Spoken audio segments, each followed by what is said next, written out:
بسم الله الرحمن الرحيم. السلام عليكم ورحمة الله وبركاته.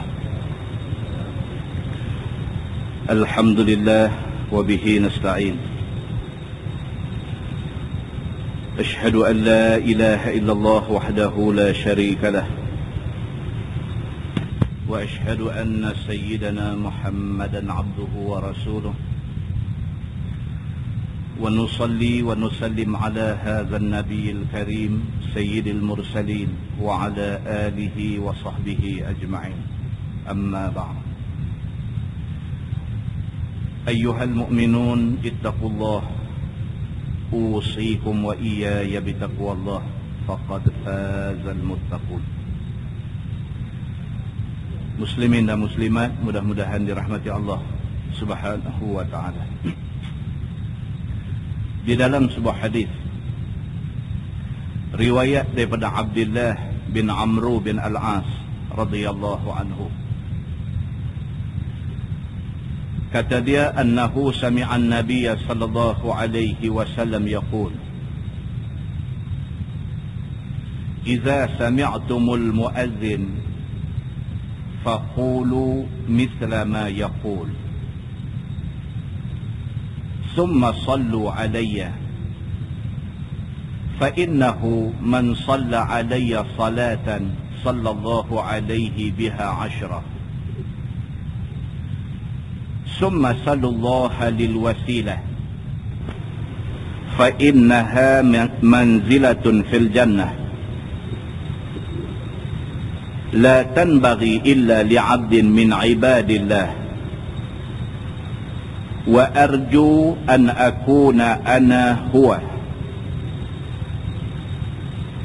فمن سأل للوسيلة حلت له الشفاعة، أو كما قال. Hadis sahih riwayat Imam Muslim. Seorang sahabat Nabi, nama dia Abdullah bin Amr bin Al-As radhiyallahu anhu, kata dia ada dengar Nabi sallallahu alaihi wasallam bersabda. Kata Nabi, idza sami'tumul muadzin, apabila kamu dengar tok bilal bang, faqulu mithla ma yaqul, maka hendaklah kamu kata macam mana bilal itu kata. Kalau bilal bang dia kata Allahu akbar, Allahu akbar, kita yang dengar kata Allahu akbar, Allahu akbar, sama.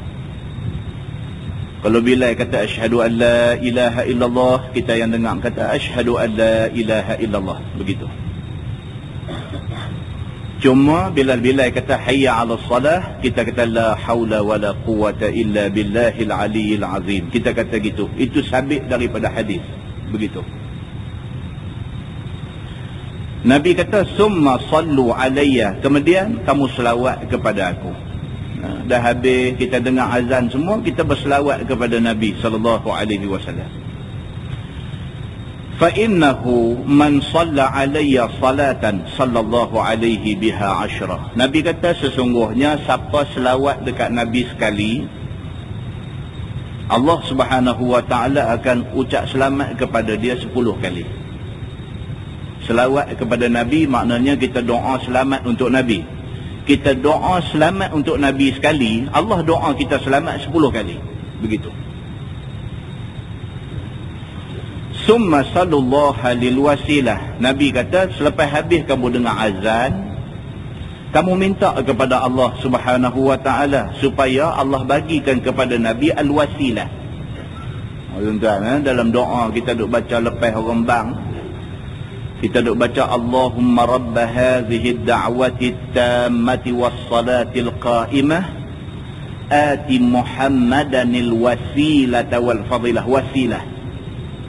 Kita doa selepas azan tu, di antara doa tu kita sebut ati Muhammadan al-wasilata wal-fadilah. Wasilah, ya Allah bagilah kepada Nabi Muhammad itu al-wasilah dan al-fadilah.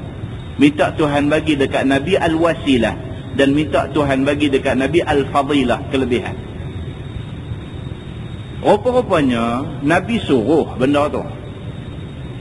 Rupa-rupanya Nabi suruh Nabi suruh kita bila habis dengar azan, minta kepada Allah supaya Allah bagi dekat Nabi al-wasilah. Ulama tak mau nak bincang tentang al-wasilah ni apa. Ulama tak mau bincang. Cuma ulama kata al-wasilah ni macamlah al-Kautsar, macam anugerah yang Allah boleh bagi dekat mana-mana orang yang masuk syurga. Al-Kautsar misalnya satu telaga yang ada di dalam syurga, Al-Kautsar. Ada kata Al-Kautsar itu satu anak sungai dalam syurga, Al-Kautsar. Pokok pangkalnya Al-Kautsar itu adalah satu anugerah Tuhan akan bagi kepada Nabi Muhammad dan kepada orang yang ikut Nabi Muhammad. Maka al-wasilah juga adalah satu anugerah yang Allah bagi dekat Nabi Muhammad dan kepada orang yang ikut Nabi Muhammad.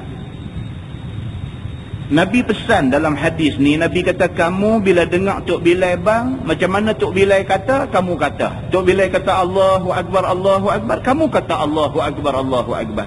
Tok Bilal kata asyhadu an la ilaha illallah, kamu yang dengar kata asyhadu an la ilaha illallah. Kecuali bila Bilal kata hayya 'alal falah, kamu kata la haula wala quwwata illa billahil aliyyil azim.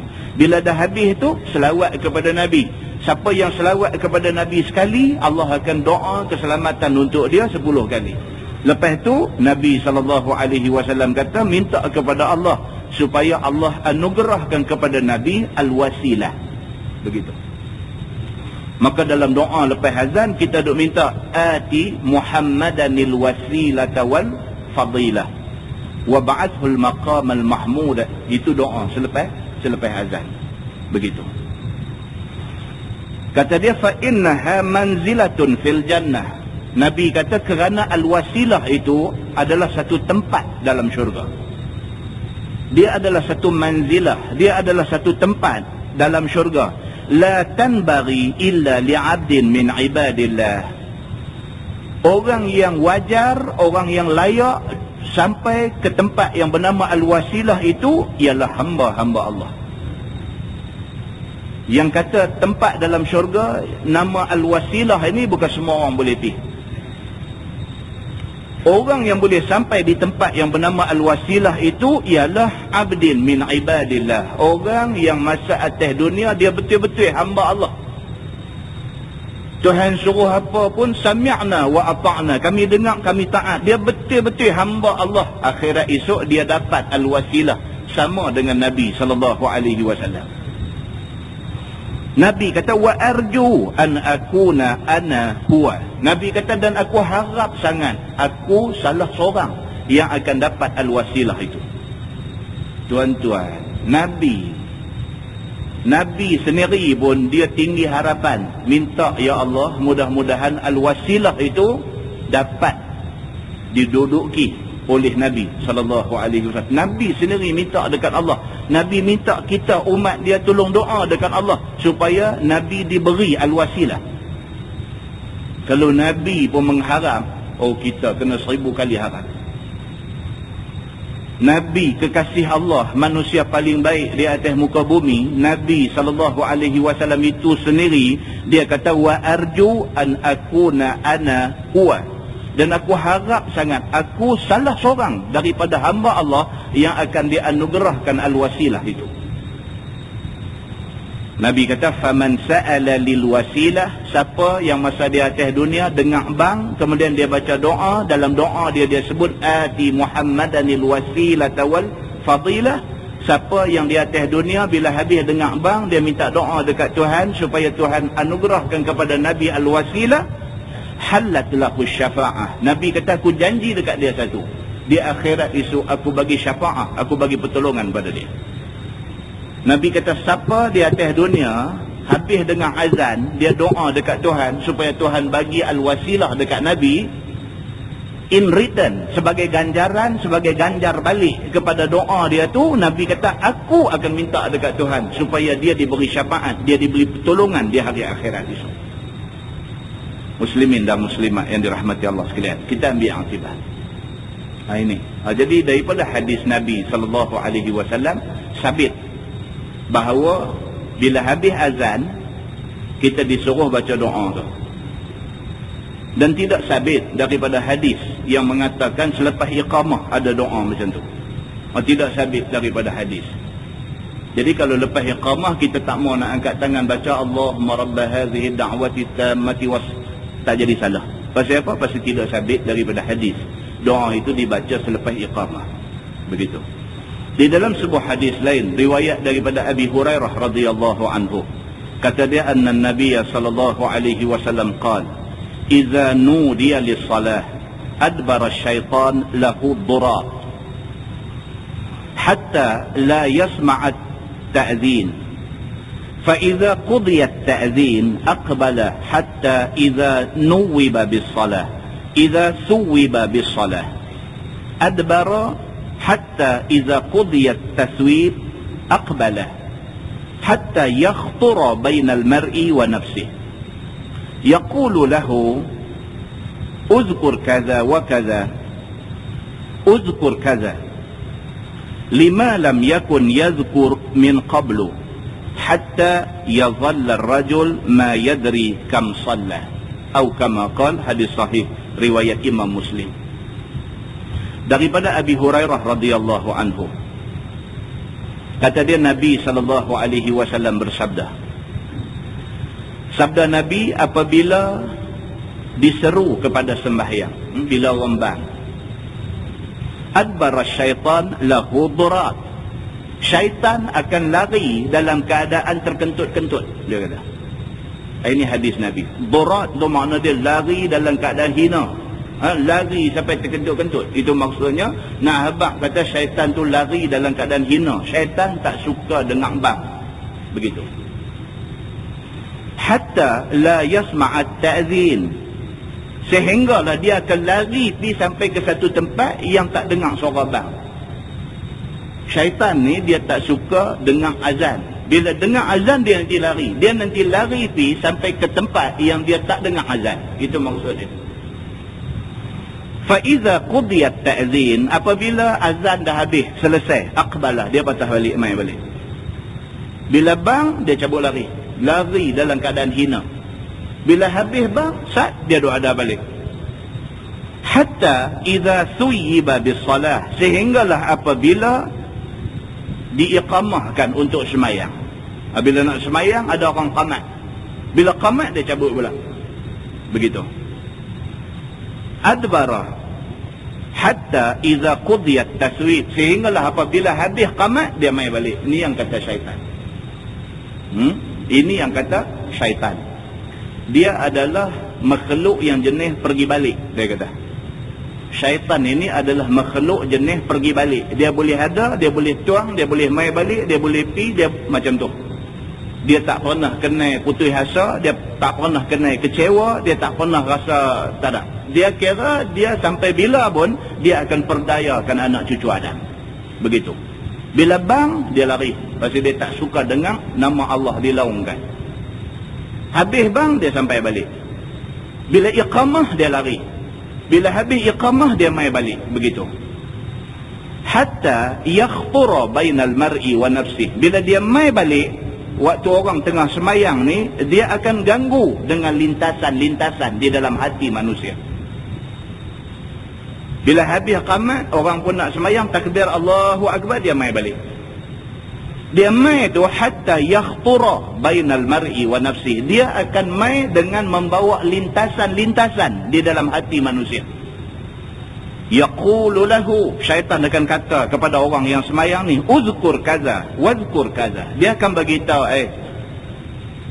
kunci kereta ambuh tahun tadi, macam tu. Uzkur kaza, ingat benda ni. Wazkur kaza, ingat benda ni. Lima lam yakun yadhkur min qablu, benda yang kita tak ingat sebelum semayang tadi, bila semayang dia akan ingat. Tuan-tuan, rupanya Nabi abang dah adalah hadis benda ni. Rupanya Nabi dah bagi tahu dah adalah hadis benda ni. Maka tak heranlah kita duk kena macam ni. Tak asal okey, tak ada apa masalah apa, tapi bila takbir semayang, ya Allahu Akbar, dan teringat Allah. Lewat ni nak pergi ambil anak, dia main. Teringat pula, nak pergi ambil dia, nak kena balik pergi ambil apa ada rumah pula. Dia main macam-macam. Benda yang tadi ni sebelum semayang tak teringat, bila takbir aja dan teringat. Nabi SAW sudah beritahu benda ni. Nabi kata hatta yadhalla ar-rajul ma yadri kam shalla. Dia akan kacau kita sampai ke peringkat kita pun tak ingat dah berapa rakaat aku sembahyang tu. Jadi begitu. 2, 3, 2 ke dia. Punya kacaunya dia sampai manusia akan jadi begitu. Muslimin dan muslimat yang dirahmati Allah sekalian, apa yang kita baca ni benda yang kita biasa lalui. Dan benda ni disebut dan diterangkan oleh Nabi SAW sebagai peringatan kepada kita supaya kita lebih berhati-hati dan berwaspada. Mudah-mudahan mukadimah itu memberi manfaat kepada kita semua insya-Allah. Kita menggunakan Bahrul Mazi.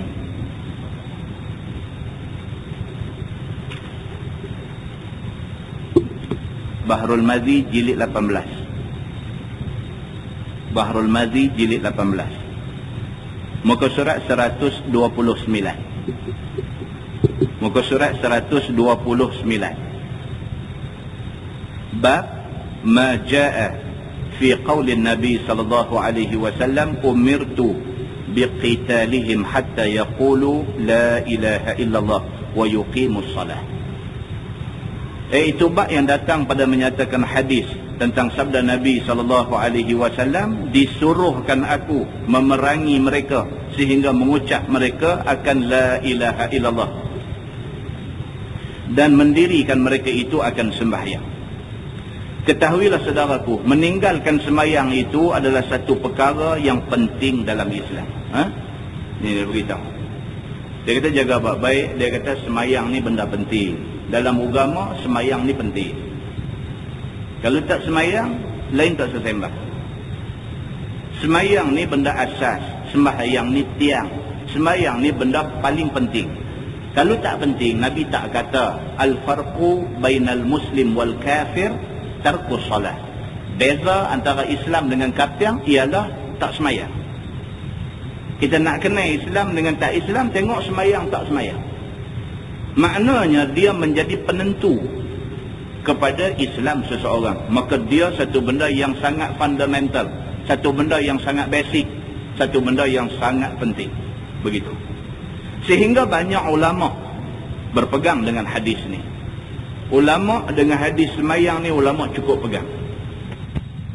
Dan kata mereka ada jadi kafir orang yang meninggalkan sembahyang itu. Ada sebahagian daripada ulama yang rigid, ulama yang syadid, ulama yang strict.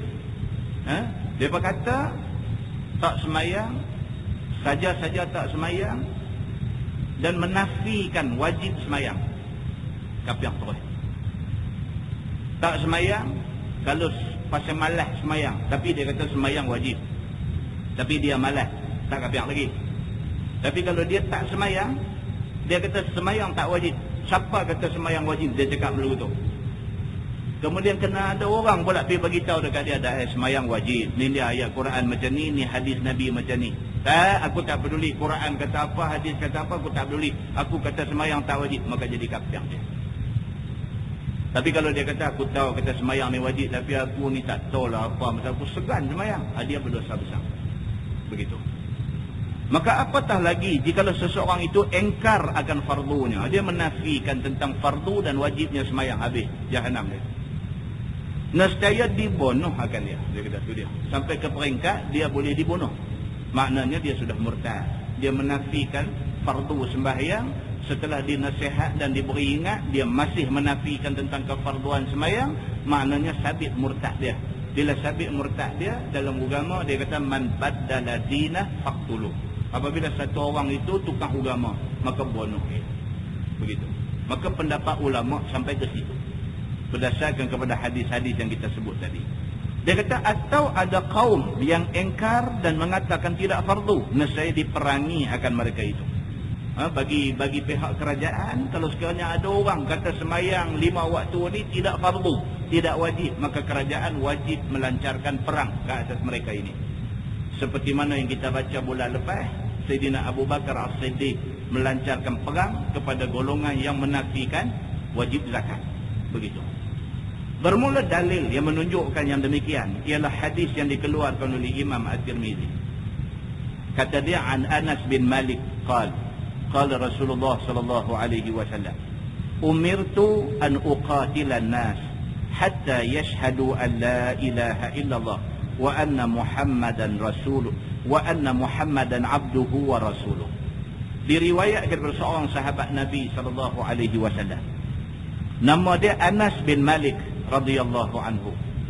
Kata dia telah bersabda Nabi sallallahu alaihi wasallam, disuruh aku oleh Tuhan bahawa perangi manusia yang bukan Islam serta menjalankan syariatnya sehingga naik saksi mereka itu bahawasanya tiada Tuhan melainkan Allah. Nabi kata Allah perintahkan aku perang dengan orang-orang yang bukan Islam yang memerangi orang Islam.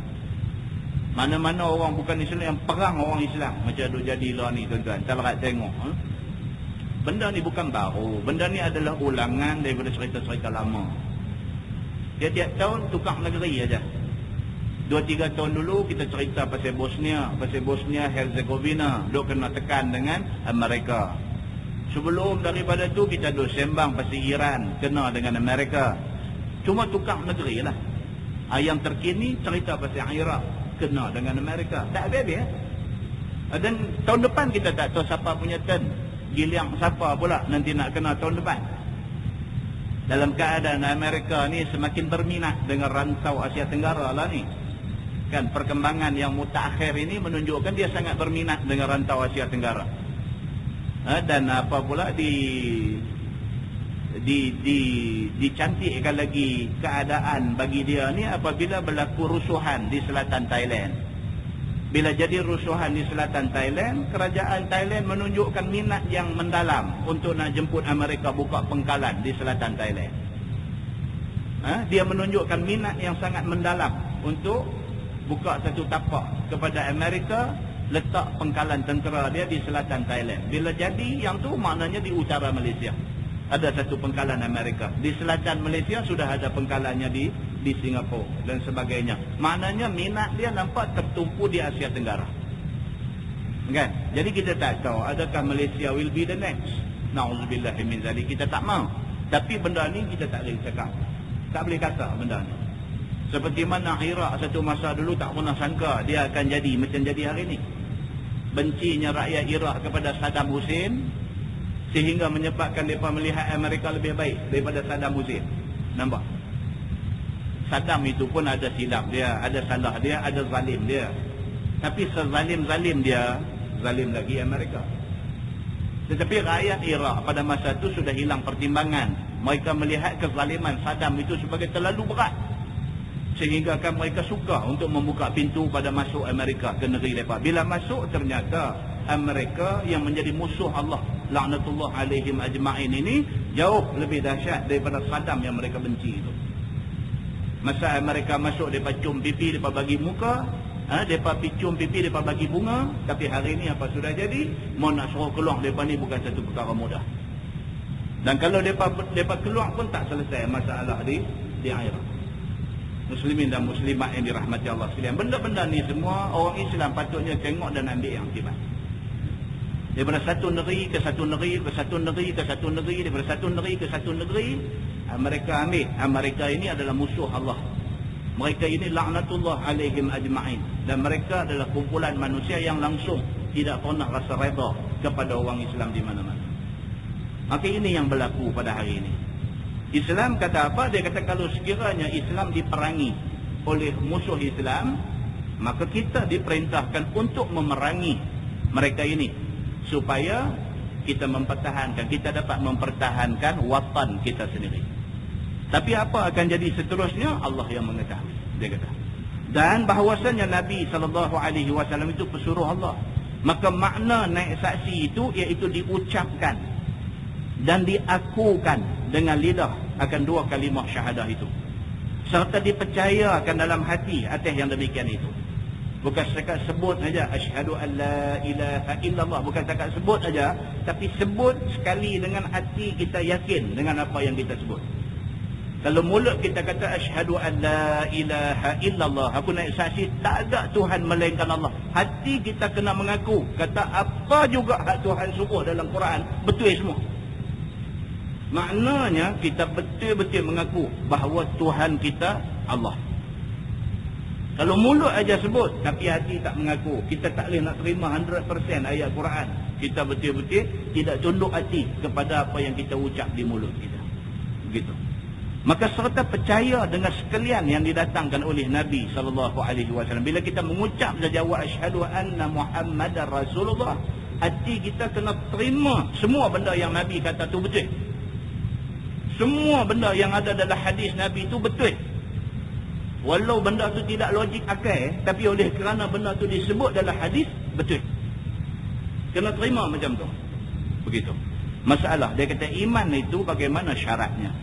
Kata Imam Nawawi rahimahullahu ta'ala dalam syarah Muslim, pada sepotong hadis dalam masalah itu menunjukkan bahawasanya iman itu syaratnya iqrar dengan 2 kalimah syahadah. Kalau kita kata kita orang yang beriman, nombor 1 sekali, mulut mesti iqrarkan asyhadu an la ilaha illallah wa asyhadu anna Muhammadar Rasulullah. Itu nombor 1. Dan i'tiqadkan kedua-duanya itu, hati kita mesti 100% mengaku apa yang Tuhan kata, apa yang Nabi kata betul. 100%. Dan i'tiqadkan dengan sekalian yang didatangkan oleh Nabi SAW. Mesti i'tiqad bahawa hadis Nabi itu betul. Begitu. Dan telah menghimpun segala yang tersebut ini. Maka sabda Nabi SAW, uqatilan nas hatta yaqulu la ilaha illallah wa yu'minu bi wa bima ji'tu bih. Sabda Nabi SAW lagi, wa an yastaqbilu qiblatana wa ya'kulu zabihatana wa an yusallu salatana. Dan bahawasanya berhadap mereka itu dalam semayang akan kiblat kita. Dah mengaku kata orang Islam, dah mengaku kata kita beriman dengan Allah, dengan Nabi, tiba-tiba semayang tak menghadap kiblat. Tak boleh.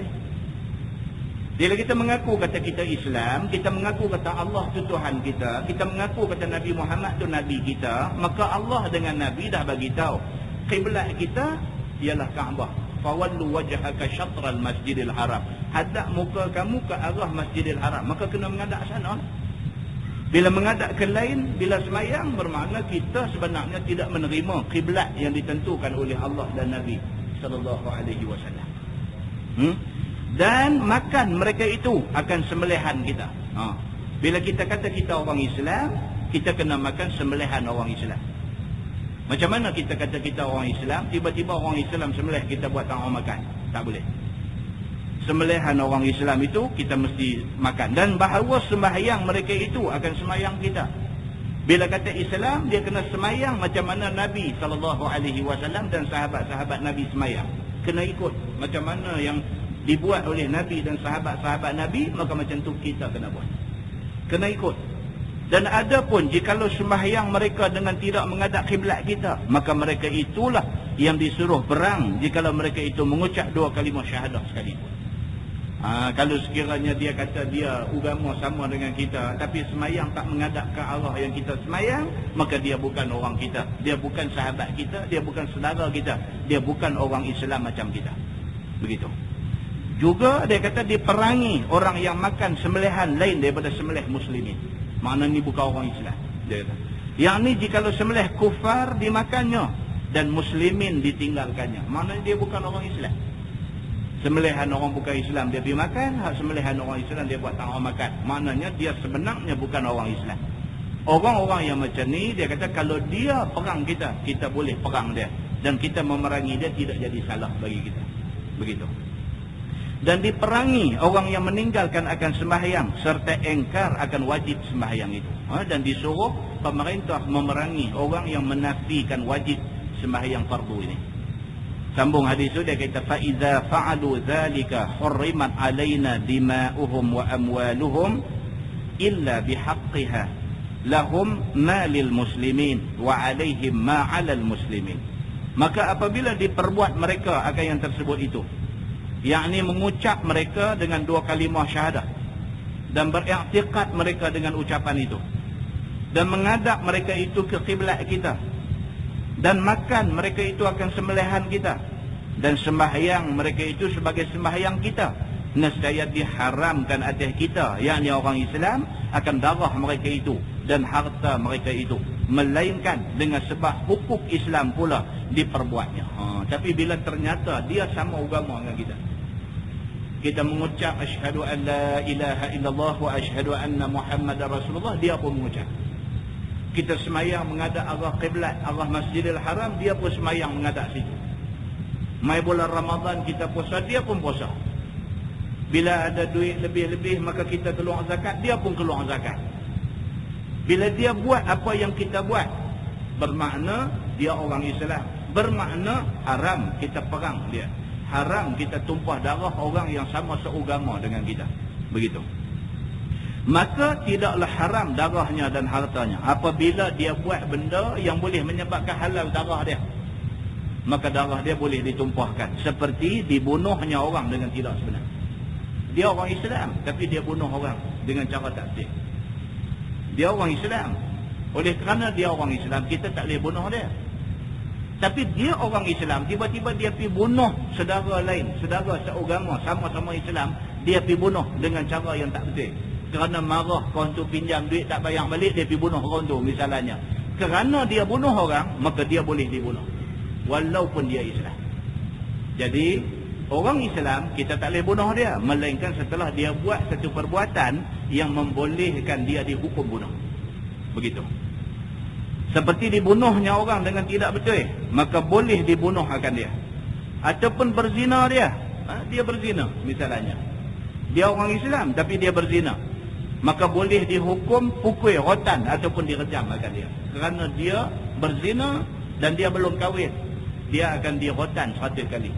Kalau dengan kerana rotan itu dia mati, maka itu hukuman ke atas dia. Tak salah orang yang pukul dia sampai dia mati, itu tidak salah. Kerana orang tu menjalankan hukum yang memang wajib kena ke atas dia. Kalau dia orang yang dah berumah tangga, tiba-tiba berzina, maka dia direjam dengan batu sampai mati. Begitu. Ataupun merosak ia akan harta, maka boleh diambil hartanya, ganti akan sebagainya. Pendeknya, orang yang mengucap dan orang yang berjalan seperti jalan Islam, jadi dia sebagai orang Islam.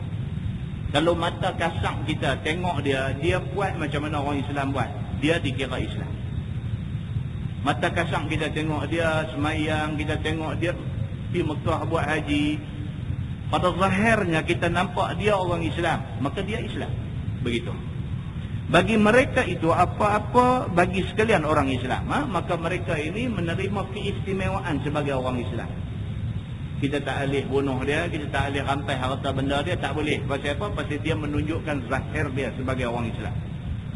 Dan atas mereka itu apa-apa yang atas orang Islam. Kalau sekiranya dia buat salah, maka dia wajib dia ambil tindakan seperti mana orang Islam lain buat salah. Begitu. Yakni segala yang diharuskan, yang dibenarkan bagi orang Islam harus dan boleh baginya. Bila nampak zahir dia orang Islam, maka apa hukum yang kena kat atas orang Islam, kena kat atas dia. Begitu. Dan apa yang tidak diharuskan, maka tidak harus baginya.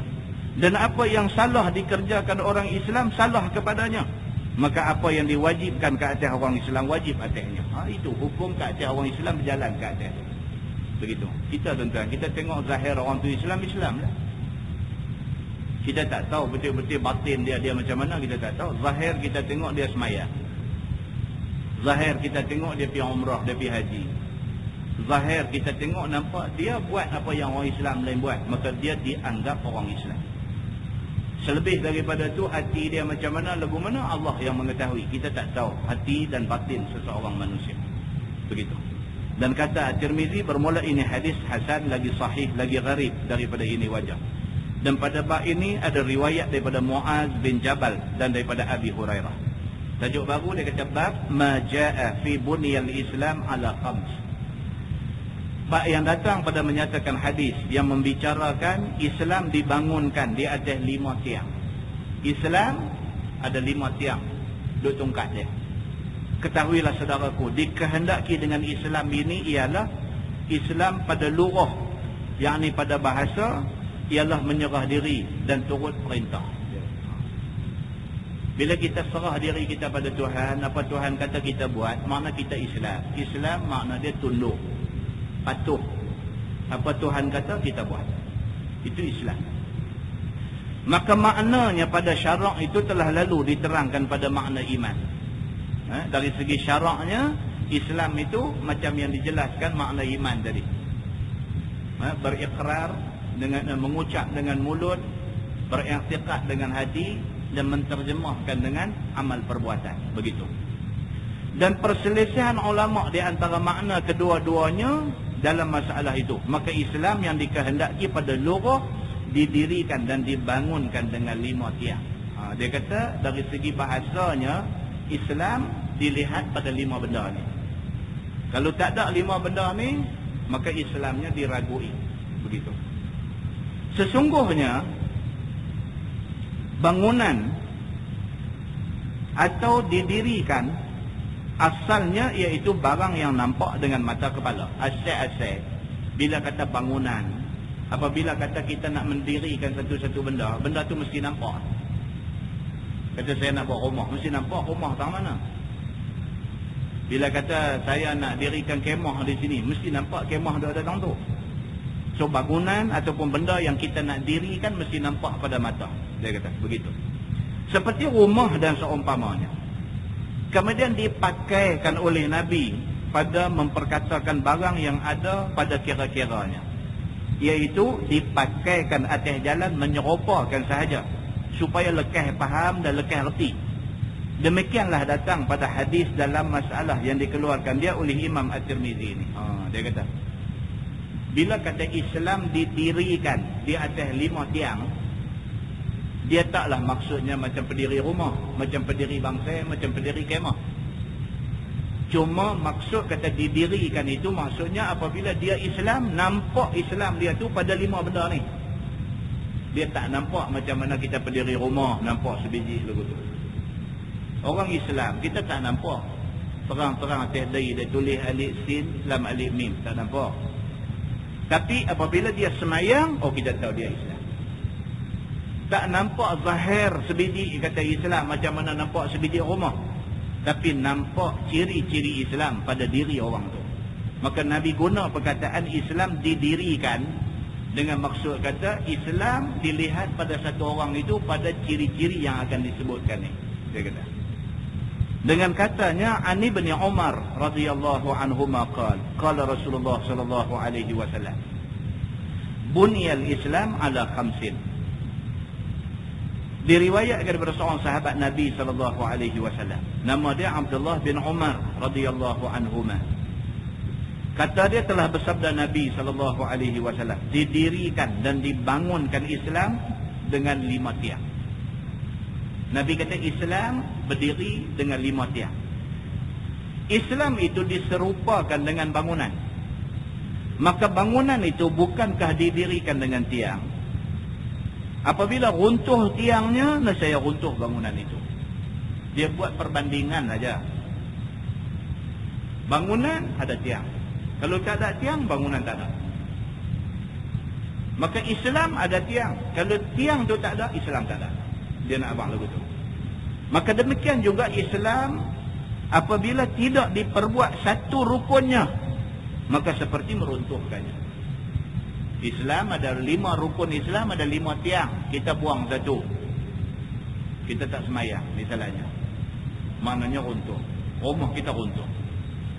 Kerana itulah sabda Nabi SAW, as-salatu imaduddin, faman aqamaha faqad aqamaddin, wa man tarakaha faqad hadamaddin. Maksudnya bermula semayang itu satu tiang daripada tiang agama. Maka siapa mendirikan sembahyang, sesungguhnya mendirikan dia akan agamanya. Sembahyang ni tiang. Siapa sembahyang, maknanya dia pacak tiang untuk agama dia. Dan siapa tinggal sembahyang, sesungguhnya runtuh dia akan agamanya. Tak sembahyang, kita peruntuh agama kita. Begitu. Adalah diserupakan Islam itu, ialah serupa dengan kemah yang didirikan dengan 5 tiang. Islam ni macam kemah, ada 5 tiang. Yang pertamanya ialah tiang tengah. Tiang tengah kemah. Kemah dia mula tiang tengah lah, yang tu paling utama. Dan yang 4 lagi tiang 4 bujur ataupun 4 penjuru. Kemah tengah ada satu tiang, ujung-ujung 4 penjuru ada tiang lagi. Maknanya kemah tu ada 5 tiang. Begitu. Bermula tiang pertama tadi ialah sabda Nabi SAW, syahadati an la ilaha illallah wa anna Muhammadan Rasulullah. Iaitu tiang yang pertama ialah naik saksi tidak ada Tuhan melainkan Allah dan Nabi Muhammad itu pesuruh Allah. Tiang tengah tu kalimah syahadah, mengucap. Kalau tak ada tiang tengah tu, duk pasang tiang tepi saja, bumbung dia anak turun. Tiang tengah tu penting. Maka tiang tengah itu ialah mengucap asyhadu an la ilaha illallah wa asyhadu anna Muhammadar Rasulullah. Hak tu tak boleh bagi rosak.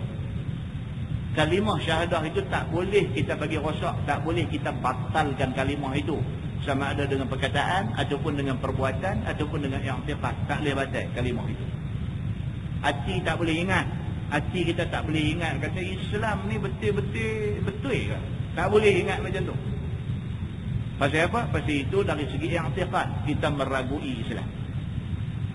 Islam tak boleh diragui dengan mulut. Bila cakap kata tapi betul-betul lah. Kalau kita nak ikut semualah apa yang Tuhan kata dalam Quran, boleh tak? Kita bercakap dengan mulut lagu tu. Tak boleh cakap macam tu.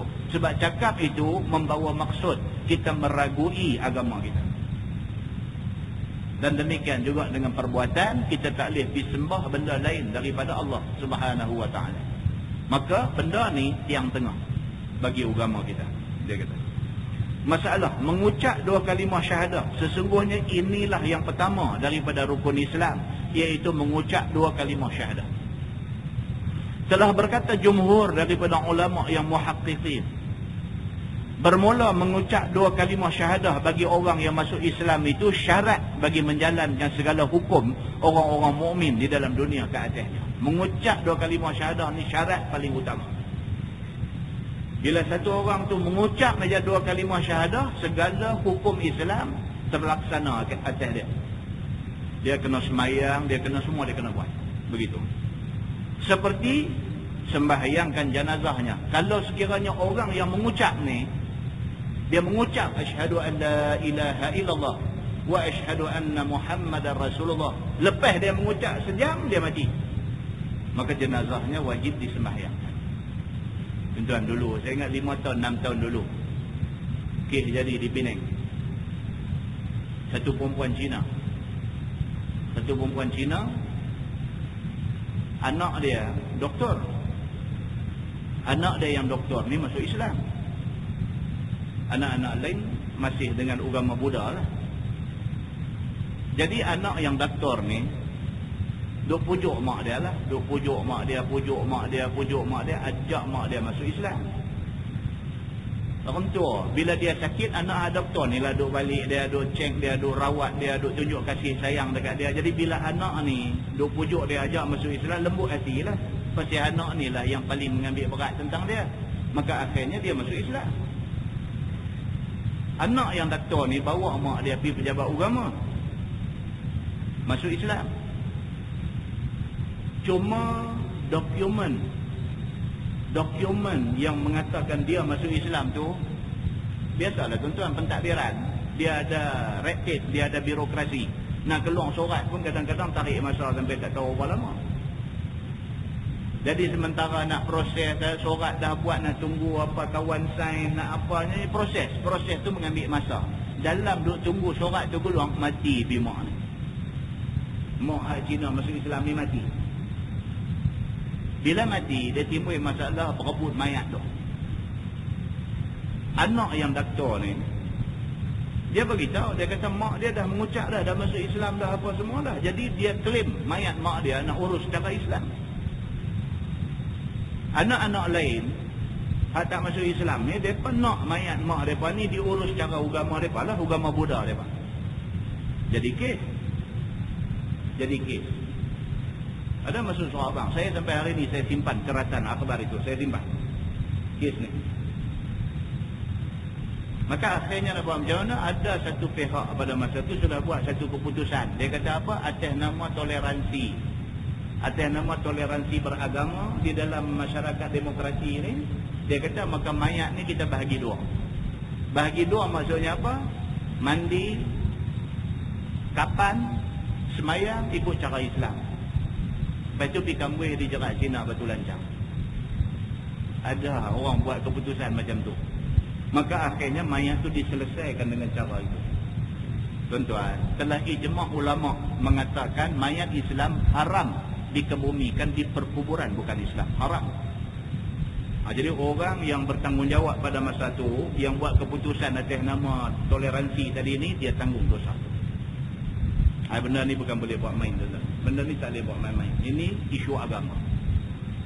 Muslimin dan muslimah yang dirahmati Allah. Ini yang dia nak beritahu kat kita. Bila satu orang mengucap 2 kalimah syahadah, dia sudah jadi Islam. Soal sorat keluar ke, sorat tak keluar ke, soal apa itu soal Islam tak mau ambil tahu. Kira dia mengucap 2 kalimah syahadah, dia Islam.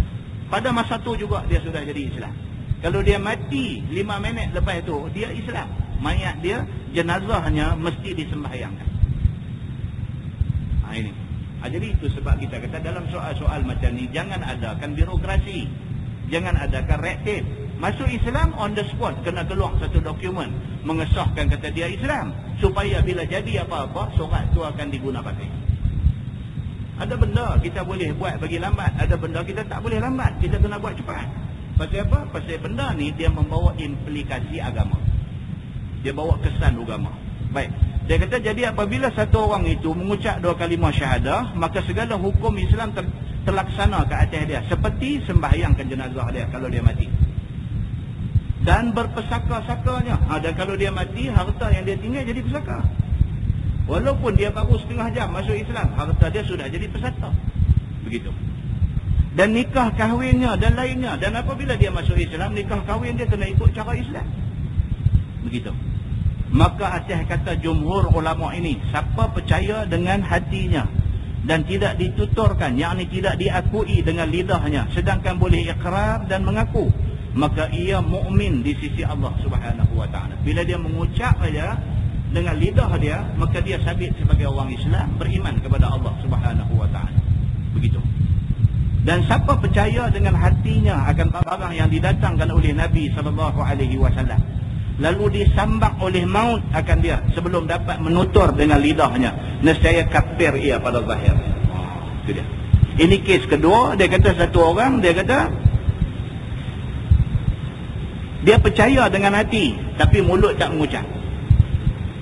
Ada juga orang macam ni. Dia percaya dengan hati. Contohnya siapa tuan-tuan? Abu Talib. Abu Talib, pak penakan Nabi, Abu Talib. Waktu nak mati tu Nabi duduk sebelah, Nabi kata, ya ammi, wahai pakcik, qul la ilaha illallah, katalah la ilaha illallah. Belah kiri adik dia kata, hal targhabu an millati Abdul Muttalib, hang benci dah kepada agama nenek moyang kita Abdul Muttalib. Jadi dia duduk di simpang, antara simpang kebenaran yang Nabi duk kata kat dia dan simpang kesesatan yang Abu Jahal duk ada sebelah.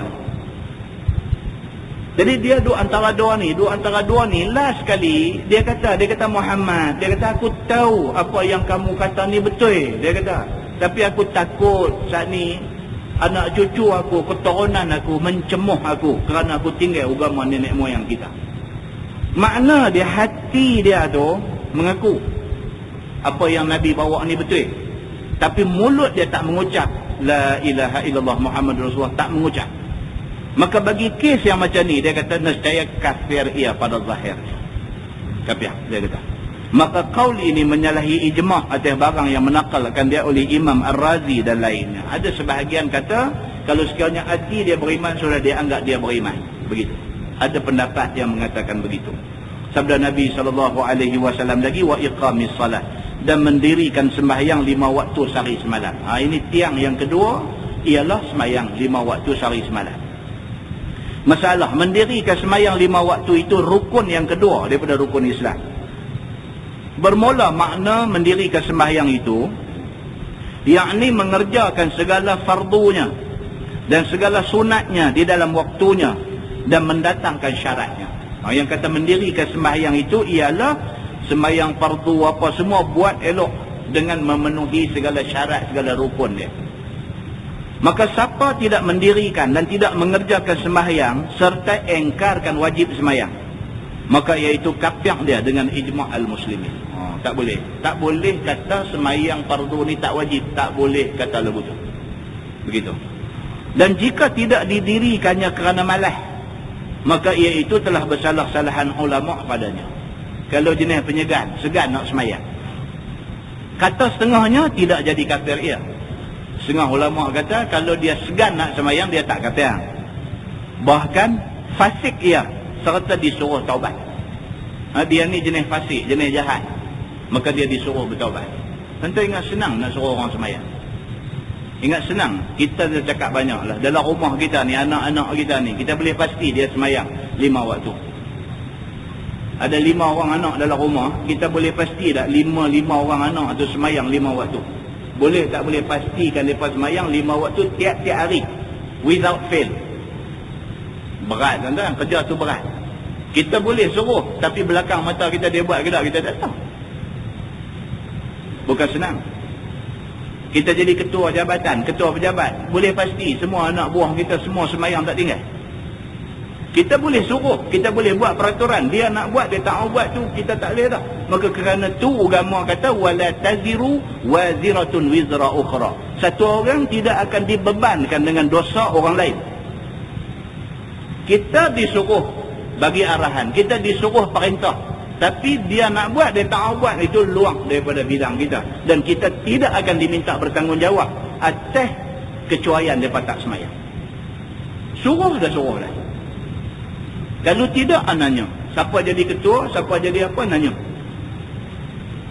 Bukan senang kita nak pastikan satu orang semayang. Benda yang disebut sebagai tiang agama ni, senang bagi orang yang disenangkan oleh Allah. Tapi susah bagi orang yang tak mau nak buat. Siapa yang rasa senang nak buat, itu anugerah Allah pada dia. Dia tak semayang, dia rasa rimah, dia rasa lemah, dia rasa ada benda tak settle, itu cukup cantik kalau ada perasaan tu dekat dia.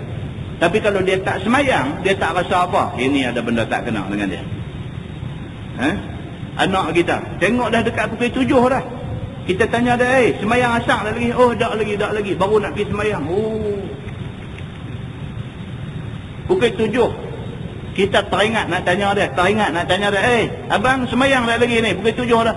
Oh, buat kalut lari masuk bilik ayam, baru ambil air semayang, nak semayang asar. Apa kata kalau kita tak peringat dia tadi? Baka tak. Kalau kita jadi ketua jabatan, bawah kita ada 200 orang budak, lalu kita nak pergi tanya tiap-tiap seorang, 200 orang tu yang semayang lagi, nak tanya dulu. Arahan kita dah keluarkan, jangan ada siapa tinggal semayang, tapi dia tak mau semayang, apa kita nak buat? Orang tak mau semayang tuan-tuan, baik kelang dah bawa main hantar depan masjid Seberang Jaya dah, mereka duduk atas baik tak turun, nak kata apa kat mereka? Hari Jumaat tuan-tuan tengok pemandangan di depan masjid ni macam mana? Baik main hantar dah depan ni, mereka pun main dah, duduk atas baik tak turun. Hak duduk ke tepi kolah tu tak semayang bukan sikit. Habis duk beli makan, apa buat relax, tengok orang semayang pun bukan sikit. Dah duk ada tepi kolah masjid dah, tak mau semayang juga. Apa nak buat?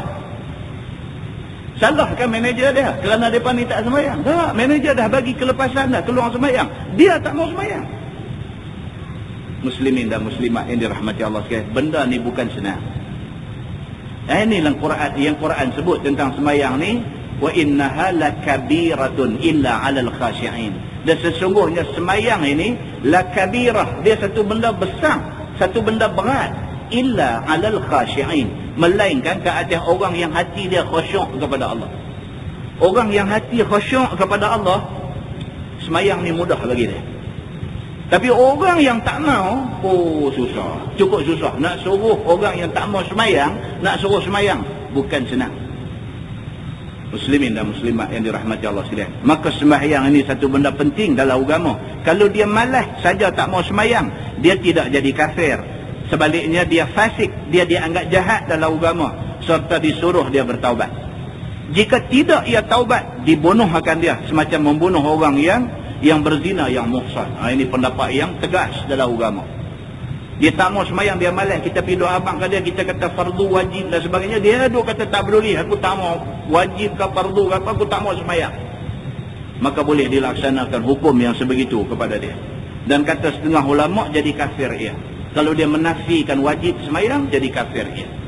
Begitu sabda Nabi SAW lagi, wa ita'i zakat, artinya memberi zakat kepada ahlinya. Ahlinya maksudnya kepada asnaf yang disebut di dalam Quran sebagai asnaf boleh terima zakat. Innamas sadaqat lil fuqara wal masakin wal amilin, tu ayat tu. Mereka itu adalah ahlinya, maksudnya orang yang boleh terima zakat. Kalau zakat kita bagi dekat salah satu daripada 8 golongan ni, zakat kita sah, itu maksudnya. Ataupun kepada imam supaya diberikan bagi mereka itu. Kalau kita bermasalah nak pergi cari orang yang ada dalam senarai boleh terima zakat ni, bermasalah. Misalnya orang duduk di Singapura, orang Singapura nak cari orang miskin susah yang boleh terima zakat, susah. Sebab kebanyakan orang Singapura ni ada duit, kebanyakan orang Singapura ni ada duit, maka nak pergi cari orang susah nak bagi zakat ni susah.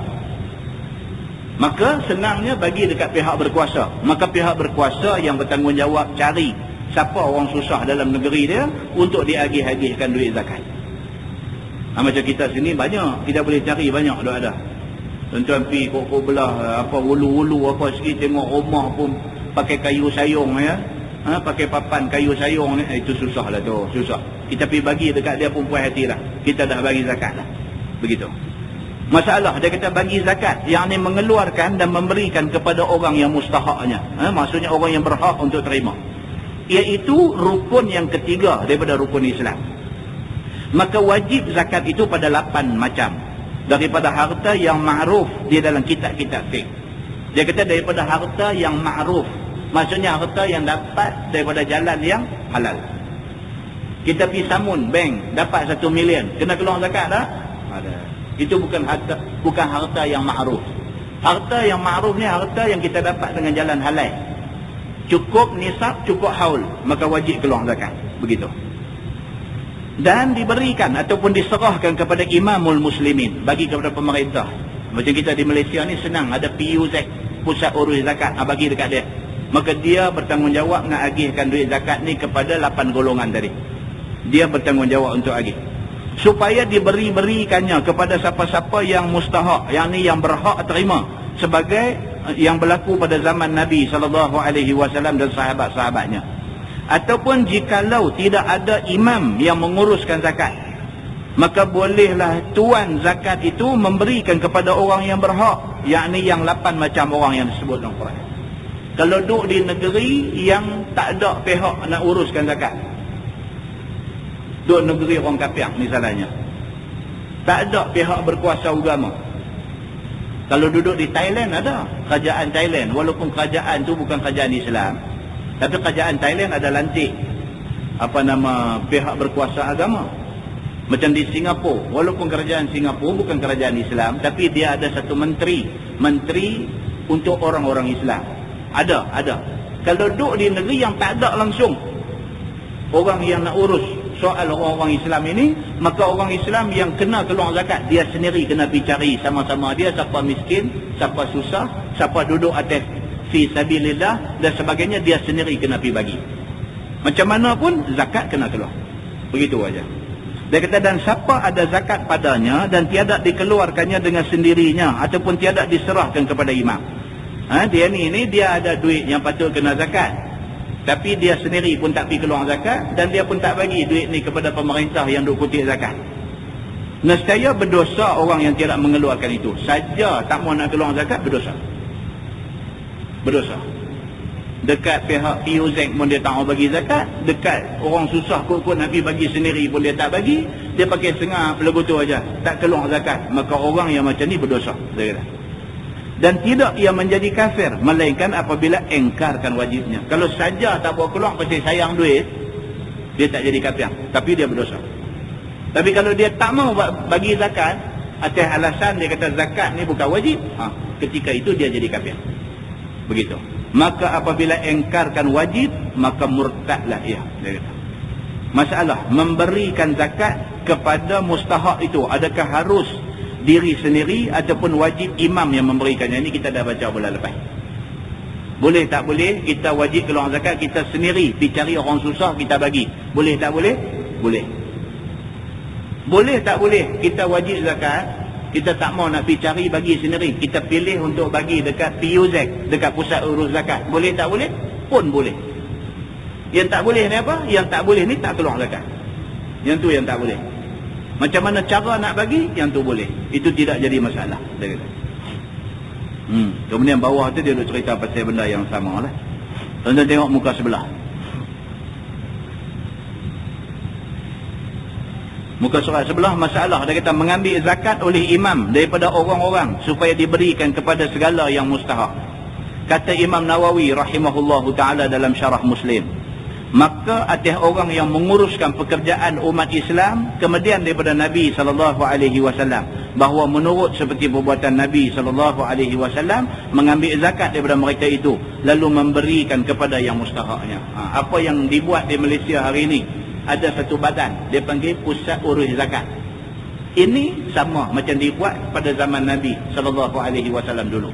Zaman Nabi dulu pun Nabi kutip zakat daripada orang yang ada duit, Nabi bagi kepada orang yang tak ada duit. Maka hari ini PUZ kutip zakat daripada orang yang ada duit dan dia agihkan kepada orang yang tak ada duit. Maka fungsi itu lebih kurang sama, begitu. Bermula dalilnya ialah firman Allah, khudh min amwalihim sadaqah. Maksudnya ambil olehmu wahai Muhammad daripada harta mereka akan jadi duit zakat. Ini perintah dalam Quran, perintah pihak berkuasa. Zaman tu Nabi lah pihak berkuasa. Maka perintah supaya pihak berkuasa ambil duit zakat daripada orang yang ada duit. Dan kata Khazin di dalam tafsirnya, maka adalah Nabi SAW mengambil dia akan zakat itu daripada orang-orang Islam pada hari hayatnya. Masa Nabi hidup, Nabi kutip zakat. Kemudian mengambil pula akan zakat itu kemudian daripada wafat Nabi oleh imam-imam yang kemudian daripadanya. Bila Nabi wafat, Abu Bakar kutip zakat, Sayyidina Umar kutip zakat, Osman kutip zakat, Sayyidina Ali kutip zakat. Macam mana Nabi buat, macam tu mereka buat. Maka itu harus bagi imam ataupun naib imam, bahawa mengambil zakat itu daripada orang kaya dan bagi kepada orang fakir, dia kata. Sabda Nabi SAW, wasawmi Ramadan, dan puasa bulan Ramadan itu 30 hari atau 29 hari. Masalah, puasa bulan Ramadan itu rukun yang keempat daripada rukun Islam. Maka iaitu wajib ia akan sebagai wajib yang maklum daripada agama dengan tiada darurah. Maka siapa engkar wajib puasa bulan Ramadan, maka ia kafir. Kalau kita kata tak wajib puasa, kafir. Melainkan bahawa ada ia orang yang hampir masa dengan Islam ataupun jadi ia jauh daripada ulama. Melainkan kalau dia baru masuk Islam, baru masuk Islam kemarin. Hari ini kita nak pelkuh dia suruh puasa 30 hari dah, tak boleh lah, kawan baru masuk. Takat mana dia boleh buat dulu? Dia boleh takat tengah hari aja hari ni. Esok terai sampai pukul 2, pukul 3. Lusa terai tengok sampai pukul 6. Pukul 6 baik puasa terus lah, sampai buka pukul 7. Kan? Bagi dia berlatih dulu. Maka hari dia puasa sekerat hari saja, lepas tu buka puasa, ke depan esok hang bayar balik. Puasa tu dia anggap sebagai hutang hang dengan Tuhan. Pasal apa? Dia baru masuk Islam, jangan bagi dia terkejut. Dia baru main masuk Islam. Contoh kita pergi doa abang ke dia ni, hang hari ni dah jadi orang Islam, hang jaga baik-baik, semayang 5 waktu hang kena buat. Semayang tu tak apa, hang Fatihah apa yang ada lagi? Duduk tanya lagu tu. Hang Fatihah apa yang ada lagi? Dia kata Fatihah tu apa? Fatihah tu yang orang duk baca tu Alhamdulillah Rabbil Alamin Ar-Rahmanir Rahim. Oh, dia kata doa lagi nak sembahyang lagu mana? Oh, kacau orang ni. Hidup kata lagu tu. Kawan ni baru masuk Islam. Kita pergi doa abang main, berapa tan punya amalan nak main timpa atas belakang dia. Sama semalam, esok tengok dia balik agama dia. Kena terdik lah. Orang sakai dalam hutan tu, baru masuk Islam. Dia hidangan istimewa dia hari-hari makan otak kera. Dia ikat kepala kera tu, ambil parang, dia slash pergi tepurung tu, itu macamnya Ajinomoto masuk, bos kera tu isap. Itu hidangan istimewa dia. Sempena hari ibu. Dia makan macam tu. Tiba-tiba dia masuk Islam, pergi doa abang tak boleh ni, yang ni haram, ni tak boleh, ni tak boleh. Anjing dalam rumah dia kena halau keluar. Lepas tu ambil main ayam tanah suruh samak satu rumah. Lepas tu dia baru pegang kera nak angkat parang, kita pergi galang tak boleh, hak ni tak boleh makan. Pusat lagi dia pit. Oh, dia kata semua tak boleh. Dia kata tak apa, ambilkan hang agama ni, dia kata. Dia jadi payah dia kata. Jadi bagi kes yang macam-macam ni, Islam bagi kelonggaran. Dia kata apa? Dia kata bagi orang yang hampir masa dengan Islam, baru masuk Islam, mereka ni dipanggil mu'allaf. Mu'allaf qulubuhum. Mu'allaf maksudnya orang yang dilembutkan hati mereka. Kita nak kena bentuk dia pelan-pelan, pelan-pelan. Psikologi kena banyak supaya dia nampak Islam ni sebenarnya cantik dan bukan nak bagi susah dia. Lagu tu. Itu sebab kalau tuan-tuan baca dalam kitab fiqh, dia cerita orang yang baru masuk Islam ni, kalau dia tak boleh baca Fatihah, maka apa dia boleh kata? Kalau dia boleh kata subhanallah saja, kata subhanallah saja. Semayang Allahu Akbar, subhanallah, subhanallah, subhanallah, subhanallah. Kata subhanallah sekira-kira sama panjang masa dengan orang yang baca Fatihah. Maka rukuk Allahu Akbar, rakaat tu dikira sah bagi dia. Pelan-pelan dia duk belajar, esok dah boleh, maka rakaat tu baca Fatihah. Demikian Islam menjaga orang-orang yang baru masuk Islam ini. Dia kata pun atau jadi ia jauh daripada ulama. Dia ni masuk Islam lama dah tapi tak pernah kenal agama. Pasal apa? Masuk Islam dia hantar bertugas di Kutub Utara misalnya. Pergi jumpa puak Eskimo tu aja. Tak ada seorang pun daripada kalangan Eskimo tu yang jadi ustaz ke tu imam masjid apa tak ada. Depa masjid pun tak ada di situ. Jadi dia ni masuk Islam lama dah tapi dia ada dia hantar bertugas di sana dan dia pun tak ada sumber nak tahu tentang agama. Radio pun tak ada rancangan agama, apa-apa pun tak ada, tak tahu apa. Maka dia pun tak tahu dah kata amalan Islam ni betul-betul macam mana. Tuan-tuan, apabila jadi kes di Bosnia Herzegovina, tuan-tuan tahu apa jadi? Orang Islam di Bosnia ni macam mana? Sampai tak tahu apa. TV3 buat jejak Rasul apa dulu pergi meninjau kesan peninggalan Islam di Spain, di Spanyol. Kita tingkatan 6 dulu ambil sejarah Islam, duk belajar macam mana Tariq bin Ziyad naik kapal pergi mendarat di Spain. Bila sampai sahaja di Spain, terus Tariq bin Ziyad ni kemudiannya mengembangkan Islam. Begitu begini kita duk baca. Hari ni rumah dia nampak punya hebat. Di di dinding-dinding, di semua ni ukir dengan khat Quran. Tulis ya ayyuhallazina amanu idza nudiya lis-salah. Tulis tu ayat Quran di dinding rumah dia. TV3 pergi interview, pergi tanya tuan rumah tu, kata ni apa ni? Dia kata is a type of art. Dia kata ni kira seni lah, seni. Tanya nama Abdullah. Tapi bila tanya Abdullah ni tu apa, dia kata ini seni lah. Seni apa kata? Seni lah. Dia kata ni dia jenis seni lah, ukiran seni. Nama dia Abdullah. Dia tak tahu tu apa benda. Bila flashback balik, depa ni dulu masa Tariq bin Ziyad sampai di Spain dulu, Islam masuk, Spanyol pernah menjadi tempat yang menjadi pusat ilmu pada masa tu. Satu hari ni sampai ada orang nama Abdullah, dia tak tahu kata tulisan tu Quran, dia tak tahu. Tuan-tuan boleh bayang tak macam mana daripada dulunya menjadi pusat ilmu Islam sampai hari ni sampai tak tahu apa. Demikian orang boleh hilang Islam daripada diri dia ni sampai macam tu. Orang boleh jadi sampai macam tu.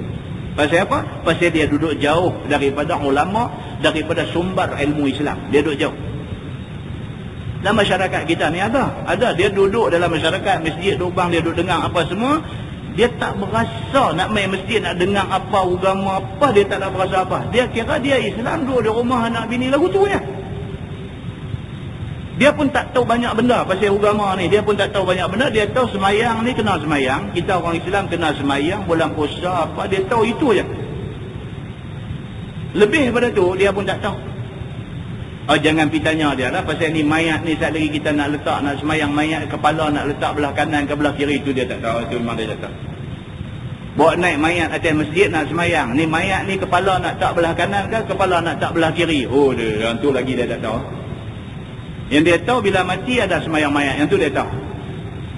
Kepala mayat belah kanan ke belah kiri ke, tu imam nak berdiri dekat kepala ke dekat pinggang ke, nak nanti tak tahu. Pasal apa? Pasal dia tak ambil tahu. Siapa pun kalau tak ambil tahu tak tahu. Maka demikian manusia, apabila dia mengambil sikap jauh diri daripada agama, maka dia betul-betul jauh daripada agama. Itu sebab Nabi SAW, bila Nabi duk bagi kuliah di masjid, masuk 3 golongan, masuk 3 orang ke dalam masjid Nabi. Hak seorang masuk mai terus jalan-jalan mai duduk depan. Hak seorang pergi duduk tengah, hak seorang duduk belakang sekali. Nabi kemudiannya kata apa? Nabi kata barang siapa yang dia tunjuk dia mau kepada Allah, maka Allah mau pada dia. Golongan yang kedua hak mai duduk jauh-jauh. Nabi kata barang siapa yang malu kepada Allah, Allah malu pada dia. Malu, duduk jauh-jauh, malu. Golongan ketiga dia mai dia duduk ujung-ujung dia belah. Nabi kata barang siapa yang berpaling daripada Allah, maka Allah berpaling daripada dia. Hadis tu kita ingat balik. 3 orang main masjid, main semayang, habis semayang Nabi duduk mengajar, hak seorang terus main duduk depan, hak seorang ambil tempat belakang tu, hak seorang balik. Nabi kata macam tu lah, perbandingan manusia dengan agama ni 3 ni. Kalau hak jenis habis-habis main duduk depan, dia tunjuk dia mau pada Allah, Allah mau kat dia. Tapi kalau tunjuk malu, main duduk ujung-ujung, dia tunjuk malu dengan Allah, Allah pun tunjuk malu dengan dia. Allah nak bagi pahala kat dia pun malu-malu. Tapi kalau dia main, dia berpaling, maka Allah berpaling daripada dia. Dia tunjuk dia tak suka dekat Tuhan, 10 kali tu Tuhan tak suka dia. Jadi kita kena jaga benda-benda. Dia kata maka siapa meninggalkan dia akan puasa serta tidak engkar dia akan wajibnya. Maka tidak uzur ia seperti sakit dan musafir, seperti katanya puasa itu wajib atas aku, tetapi aku malas puasa, maka tiada jadi kafir ia. Bahkan dihabaskan dia, maksudnya dipenjarakan dia, serta tidak diberi ia makan minum pada siang hari supaya hasil baginya rupa puasa dengan sebab yang demikian itu. Bulan puasa dia tak puasa, pemerintah wajib kena tangkap dia, penjarakan dia. Penjarakan dia, jangan bagi dia makan minum sampai waktu buka puasa baru dia bagi makan minum, supaya dia rasa juga macam mana puasa. Kalau bulan puasa dia didapati makan di khalayak ramai, pihak berkuasa tak boleh tangkap dia, melainkan setelah mengesahkan status dia. Dalam agama dia dah terang dah, ada golongan yang boleh tak puasa, bahkan ada golongan yang disuruh buka puasa. Siapa dia? Satu, musafir. Dia boleh untuk tak puasa sebab ayat Quran bagi tahu dia boleh tak puasa. Yang kedua, orang sakit, disuruh dia buka puasa. Pasal apa? Kalau dia tak buka puasa boleh memudaratkan nyawa dia, maka dia disuruh buka puasa. Benda-benda ni semua sabit daripada Quran, daripada hadis Nabi SAW. Jadi bila nak tangkap orang yang tak puasa, kena pastikan status dia dulu. Kalau dia kerja construction, dia banyak bangunan sampai 7-18 tingkat dia buat kerja tu. Kalau suruh dia puasa, dia tak boleh buat kerja tu. Kalau dia tak buat kerja tu, anak bini dia tak boleh makan, rezeki, pendapatan tak ada. Kita nak paksa dia suruh puasa juga, dia tak boleh kerja. Bila dia tak kerja, duit tak ada, anak bini tak boleh makan. Islam tak suruh macam tu. Orang yang macam ni, maka dia dibenarkan untuk tak puasa. Tuan-tuan, kalau pergi Mekah, tuan-tuan, pergi Mekah bulan puasa, siapa biasa pergi Mekah bulan puasa boleh tengok. Habis tawaf Kaabah tu, habis tawaf 7 pusingan Kaabah tu, dia ambil air Zam-Zam minum tepi Kaabah aja. Awak Saudi tak tangkap dia pun? Cuba pergi Mekah bulan puasa, pergi tengok. Lepas tawaf Kaabah tu, habis tawaf 7 pusingan, dia main dekat tempat Zam-Zam tu, dia ambil minum. Apa ni main umrah tapi tak puasa? Kita kata, kita yang jahil. Dia pasal apa? Dia musafir. Dia memang dibenarkan untuk tak puasa. Maka pihak berkuasa Saudi bukan sahaja tak tangkap dia, bahkan pihak berkuasa Saudi sediakan ayam untuk dia minum. Nampak? Ini benda-benda yang kita kena faham. Inilah yang disebutkan oleh agama, apabila dia tak buat kerana uzur, kerana sakit ataupun kerana musafir, atas sebab-sebab yang dibenarkan oleh agama, maka dia tidak dianggap salah. Tapi dia tak puasa kerana dia engkar, kerana malas nak puasa, maka dia berdosa. Kalau dia tak puasa kerana dia menafikan wajib puasa, maka dia jadi kafir kepada Allah Subhanahu wa taala. Hukum ni dia tak boleh pukul borong. Dia kena detail satu-satu baru kita dapat hukum yang dikehendaki oleh agama. Sabda Nabi SAW, wa hajjil bait man istata'a ilaihi sabila, dan naik haji ke Baitullahil Haram kepada siapa yang kuasa dan berupaya berjalan kepadanya. Dia kata masalah naik haji ke Baitullah itu rukun Islam yang kelima. Rukun Islam yang kelima ialah pergi Mekah buat haji. Maka iaitu satu perkara yang fardu. Diketahuikan dia daripada agama dengan darurah yang jadi kafir orang yang engkarkan dia. Yang ni semua orang tahulah, orang Islam kok mana pun kena pergi buat haji. Bagi yang berupaya, yang berkemampuan, dia wajib kena pergi buat haji. melainkan bahawa ada ia hampir masa dengan Islam, baru masuk Islam, dia kaya, dia cukup kemampuan semua ada, baru masuk Islam, lepas seminggu mati misalnya. Dia tak pergi Mekah buat haji, kerana apa? Kerana baru masuk Islam, tak ada nak belajar tentang cara buat haji, tiba-tiba dia mati, itu lain. Ataupun besar ia di darat, jauh daripada ulama. Dia ni pergi macam mana ke dulu ni, zaman dia masa tu umur 9 tahun 10 tahun, naik kapal, dulu pergi Mekah naik kapal haji, naik kapal sampai tengah laut, pergi jadi ribut taufan apakah, kapal pecah, dia ni hanyut sampai ke satu pulau, Tarzan jumpa dia, Tarzan bela dia misalnya. Contohnya begitu, Tarzan bela dia. Jadi apalah yang dia tahu tentang agama dengan duduk dengan Tarzan ni? Apa Tarzan? Tarzan tak boleh ajak muqaddam dekat dia, Tarzan tak boleh nak ajak cara semayang dekat dia, maka dia pun jadi Tarzan junior. Maka orang yang macam ni serupalah, dia dibesarkan di darat-darat jauh daripada ulama. Dia hanya tahu Tarzan dengan apa, gorila duk ada dalam rimba aja. Maka orang yang macam ni, kalau sekiranya asal dulu dia orang Islam, lepas tu dia hanyut laut fit, dia tak dia anggap berdosa kerana tak buat haji. Kes-kes yang macam ni, maka iaitu daripada syariat yang lama. Kata At-Tirmizi, dan pada bab ini ada riwayat daripada Jarir bin Abdullah, dan kata dia bermula ini hadis hasan lagi sahih. Wallahu a'lam. Lepas ini kita masuk bab ma jaa fi wasfi Jibril lin Nabi sallallahu alaihi wasallam al-iman wal Islam. Lepas ini kita akan tengok satu tajuk, cerita tentang hadis yang kita dah biasa dengar. Nabi tengah duduk dalam satu kuliah dia, tiba-tiba masuk mai satu orang berpakaian serba putih, rambut cukup hitam cantik semua, janggut pun hitam. Masuk-masuk mai duduk laga lutut dia dengan lutut Nabi. Lepas tu dia tanya Nabi, Islam tu apa? Nabi jawab kat dia. Dia kata iman tu apa? Nabi jawab kat dia. Dia kata Islam, ihsan tu apa? Nabi jawab kat dia. Lepas tu dia kata kiamat nak jadi bila? Nabi kata aku tak tahu. Orang yang tanya ni dengan aku sama-sama tak tahu. Lepas tu Nabi kata tapi yang alamat kiamat tu ada. Hadis ni kita akan tengok secara detail macam mana cerita dia. Nah, wallahu a'lam. Dengan tasbih kafarah dalam surah Al-Asr. Subhanallah. Asyhadu an la ilaha illa anta astaghfiruka. Bismillah. Wal 'asr. Innal insana illa alladhina amanu. اللهم صل على محمد في الأولين والآخرين وسلم رضي الله تبارك وتعالى عن سادتنا أصحاب سيدنا رسول الله أجمعين. بسم الله الرحمن الرحيم. الحمد لله رب العالمين حمدا يوافي نعمه ويكافئ مزيده. يا ربنا لك الحمد كما ينبغي لجلال وجهك الكريم وعظيم سلطانك. رضينا بالله ربا وبالإسلام دينا وبمحمد نبيا ورسولا. اللهم افتح علينا فتوح العارفين وارزقنا فهم النبيين بجاه خاتم المرسلين. اللهم فقهنا في الدين وعلمنا التأويل واهدنا صراطك المستقيم. اللهم أرنا الحق حقا وارزقنا اتباعه وأرنا الباطل باطلا وارزقنا اجتنابه. اللهم اجعل جمعنا جمعا مرحوما وتفرقنا من بعده تفرقا معصوما. وصلى الله على محمد وعلى آله وصحبه وسلم والحمد لله رب العالمين. السلام عليكم.